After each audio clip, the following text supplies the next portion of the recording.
Welcome to our channel. నేను యజ్ఞమూర్తి. ఈరోజు అక్కినేని నాగార్జునకు సంబంధించినటువంటి ఎన్ కన్వెన్షన్ సెంటర్ని తెలంగాణ ప్రభుత్వం కూల్చివేసిన వైనం మొత్తం తెలుగు రాష్ట్రాల్లో పెను సంచలనాన్ని సృష్టించిన సంగతి మనందరికీ తెలిసిందే. అనుకోకుండా ఉదయం నుంచే టీవీలు పెట్టినటువంటి వీక్షకులు జనమంతా కూడా ఈ వార్త చూసి స్టన్ అయినటువంటి సందర్భం మనం చూసాం. అసలు ఏం జరుగుతోంది?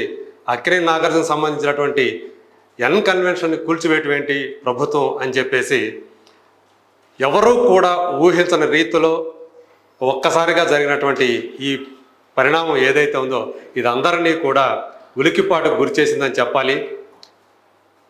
చెరువు స్థలాల్ని కబ్జా చేసి అక్రమంగా ఎవరైనా సరే, ఎంత పెద్దవాళ్ళైనా సరే కట్టడాలు నిర్మిస్తే ఉపేక్షించం, వాటిని కూల్చివేస్తామని చెప్పి తన చర్య ద్వారా తెలంగాణ ప్రభుత్వం ఒక స్పష్టమైనటువంటి ఇండికేషన్ ఇచ్చిందని చెప్పి విశ్లేషకులు అభిప్రాయపడుతూ ఉన్నారు. అయితే ఇది తనకు ఎలాంటి ముందస్తు నోటీసు ఇవ్వకుండా ప్రభుత్వం ఈ పని చేసిందని చెప్పేసి తన సోషల్ మీడియా హ్యాండిల్ ద్వారా నాగార్జున ఆవేదన వ్యక్తం చేశారు. అలాగే తన ఒక్క ఇంచి కూడా చెరువుని కబ్జా చేసి తన ఎన్ కన్వెన్షన్ నిర్మించలేదని కూడా అందులో ఆయన వివరణ ఇచ్చారు.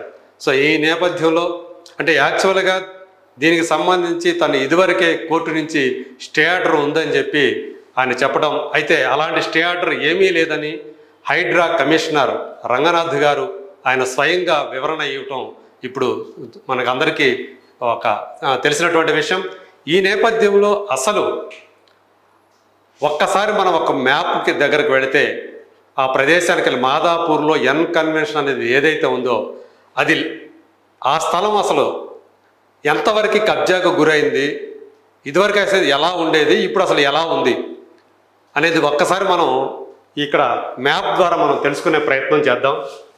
ఇప్పుడు మన దగ్గర జిహెచ్ఎంసి వాళ్ళు ఈ ఏదైతే తమ్మిడికుంట చెరువు అయితే ఉందో ఆ తమ్మిడికుంట చెరువు దాన్ని కబ్జా చేసి ఇప్పుడు ఎన్ కన్వెన్షన్ నిర్మించారని చెప్పేసి చెప్తూ ఉన్నారు అధికారులు. ఇందులో ఎఫ్టిఎల్ ఏరియా అంటే తమ్మిడికుంట చెరువుకు సంబంధించి ఫుల్ ట్యాంక్ ఏరియా 29 ఎకరాల 24 గుంటలు. సో ఇది ప్రభుత్వం అది గీయించినటువంటి మ్యాప్ ఇది. సో ఇందులో ఇది మనకి ఇక్కడ కనిపిస్తూ ఉన్నది రెడ్ మార్క్ లోపల ఇక్కడ ఈ ప్లేస్ ఇక్కడ మనకు కనిపిస్తూ ఉంది. ఇది ఎన్ కన్వెన్షన్ ఉన్నటువంటి ప్రాంతం. అంటే ఇదంతా కూడా ఇక్కడ ఈ మధ్యలో ఉన్న రెడ్ మార్క్ గమనిస్తే ఇదంతా కూడా మనకి ఇది బఫర్ జోన్ కింద చెప్పాలి. ఇదంతా కూడా బఫర్ జోను. సో ఇది చెరువుకు సంబంధించినటువంటి ఎఫ్టిఎల్ ఏరియా. ఈ బ్లాక్ మార్క్ ఏదైతే కనిపిస్తుందో ఇదంతా కూడా ఎఫ్టిఎల్ ఏరియా. ఈ ఎఫ్టిఎల్ ఏరియాలో కూడా మనకి ఎన్ కన్వెన్షన్ కట్టడం ఇక్కడ మొత్తం ఇక్కడ వరకు కూడా ఆక్రమించుకొని కట్టినట్లుగా ఈ మ్యాప్ ద్వారా మనకి తెలుస్తూ ఉంది.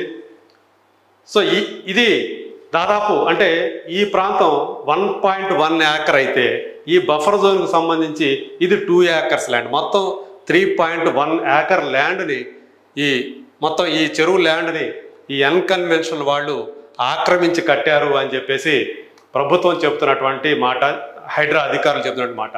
ఇప్పుడు మనం యాక్చువల్గా ఎన్ కన్వెన్షన్ ఉన్నటువంటి దాని వాస్తవం అంటే మనకి గూగుల్ మ్యాప్ ద్వారా చూస్తే ఇది గూగుల్ మ్యాప్, ఇదంతా కూడా చెరువు. సో ఇది మనకు కనబడుతున్నటువంటి ఆ కట్టడాలన్నీ కూడా ఈ రెడ్ మార్క్ లోపల ఉన్నాయన్నీ కూడా ఎన్ కన్వెన్షన్కి సంబంధించినటువంటి ఈ కట్టడాలు ఇవన్నీ కూడా. ఇదంతా కూడా ఈ చెరువుకు సంబంధించి ఇదంతా కూడా ఈ కట్టిందంతా కూడా ఎఫ్టిఎల్ అండ్ బఫర్ జోన్కు సంబంధించి ఆ ల్యాండ్ దాన్ని ఆక్యుపై చేసి కట్టినటువంటి వైను మనం ఇక్కడ గమనించవచ్చు. ఇక్కడ దీంతో పాటు చూస్తే ఇంకా మరికొన్ని ఆ పక్కన కూడా కొంతమంది ఆక్రమించి కట్టినట్టు కనిపిస్తూ ఉంది. బట్ దీనికి సంబంధించి మనకు అధికారిక సమాచారం అయితే ఏం లేదు.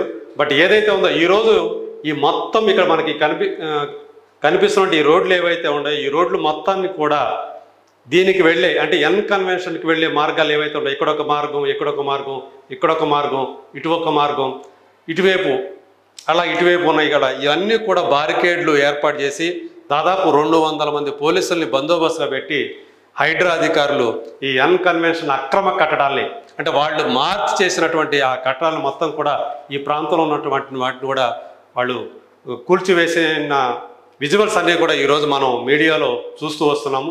ఇక్కడ ఇంకొక చూస్తే అసలు చెరువుకు సంబంధించి మొత్తం ఇక్కడ మనకు చూస్తే ఇది ఈ రెడ్ మార్కులో ఉన్నట్టు మనకు కనిపిస్తుంది. ఇదంతా కూడా ఎఫ్టిఎల్ ఏరియా, అంటే తమ్మిడికొండ చెరువు ఎఫ్టిఎల్ ఏరియా ఇదైతే ఇక్కడ మనకు చాలా స్పష్టంగా కనిపిస్తుంది. ఇదంతా కూడా ఇప్పుడు ఎన్ కన్వెన్షన్ కట్టినట్టు ఆక్యుపై చేసినటువంటి మొత్తం ఈ ఏరియా కనిపిస్తూ ఉంది. ఇది ఇందులో ఎఫ్టిఎల్ అండ్ బఫర్ జోన్ రెండూ ఉన్నాయి. సో ఇది మిగతాది, ఇది ఎన్ కన్వెన్షన్ ఉన్నటువంటి మిగతా ప్రాంతం ఇది. సో ఇందులో ఎంతవరకు చూడండి మీరు ఎంతవరకు ఆక్యుపై చేశారు అదంతా మనకు కనిపిస్తూ ఉంది. ఇలా అలా ఆక్రమించి తమ్మిడికుంట చెరువుని ఆక్రమించి సో ఈ ఎన్ కన్వెన్షన్ సెంటర్ నాగార్జునతో పాటు ప్రీతం రెడ్డి ప్రీతం రెడ్డి ఆయన ఇద్దరు కలిసి దీన్ని ఏర్పాటు చేశారు. సో ఇది హైదరాబాదులో ఉన్నటువంటి ఒక పెద్ద ఈవెంట్ సెంటర్గా కూడా ఇది పేరుగాంచింది.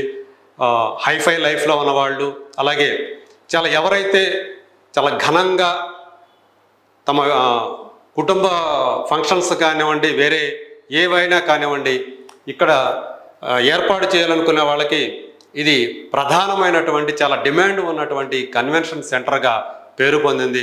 అలాంటి దాన్ని అది కూడా అక్కినేని నాగార్జున అధీనంలో ఉన్నటువంటి ఆ కన్వెన్షన్ సెంటర్ని ఈరోజు హైడ్రా అధికారులు కూల్చివేసిన విధానం ఏదైతే ఉందో అది మొత్తం చర్చనీయాంశంగా మారింది. ఇప్పుడు కొంతమంది దీన్ని సమర్థించే వాళ్ళు ఉన్నారు, మరి కొంతమంది దీన్ని విమర్శిస్తున్న వాళ్ళు ఉన్నారు. ఎందుకంత హడావిడిగా ప్రభుత్వం దీన్ని కూల్చివేయాల్సి వచ్చింది, ముందస్తు నోటీసులు ఇచ్చి కొంత టైం ఇచ్చి చేయొచ్చు కదా అని చెప్పేసి అంటున్న వాళ్ళు ఉన్నారు. సో ఇది కనుక చేస్తే ఒకసారి కనుక ఇలాంటిది ఒక బిగ్ షాట్కి సంబంధించినటువంటి అక్రమ కట్టడాలను కనుక కూల్చివేస్తే మిగతా వాళ్ళు కూడా భయపడతారు. భవిష్యత్తులో ఎవరు కూడా ఇలాంటి చెరువుల్ని కబ్జా చేసి అక్రమంగా కట్టడాలు నిర్మించరు అనే ఉద్దేశంతో ప్రభుత్వం చేసిన ఈ చర్య స్వాగతించదగ్గదా అని చెప్పేసి మరికొంతమంది సో తమ అభిప్రాయాలను వ్యక్తం చేస్తూ ఉన్నారు. సో చూడాలి దీనికి సంబంధించి మరి నాగార్జున గారు మరి కోర్టుకి వెళుతున్నట్టుగా మనకు అందుతున్నటువంటి సమాచారం. మరి ఒకవేళ ఆయనకి గనక అనుకూలంగా కోర్టు తీర్పు వస్తే ఏం జరుగుతుంది, మరి ఇప్పుడు ఆయనకి ఏదైతే అధికారులు కూల్చివేశారో మరి దానికి సంబంధించి ఆయనకైనా నష్టపరిహారం లభించే అవకాశం ఉంటుందా ఒకవేళ కోర్టు కనుక ఆయనకు అనుకూలంగా తీర్పు ఇస్తే? ఒకవేళ కాదు అంటే మరి ఆయన ఏం చేయబోతున్నారు అనేది వేచి చూడాల్సినటువంటి విషయం. ఆయనకి గనక అనుకూలంగా కోర్టు తీర్పు వస్తే ఏం జరుగుతుంది, మరి ఇప్పుడు ఆయనకి ఏదైతే అధికారులు కూల్చివేశారో మరి దానికి సంబంధించి ఆయనకైనా నష్టపరిహారం లభించే అవకాశం ఉంటుందా ఒకవేళ కోర్టు కనుక ఆయనకు అనుకూలంగా తీర్పు ఇస్తే?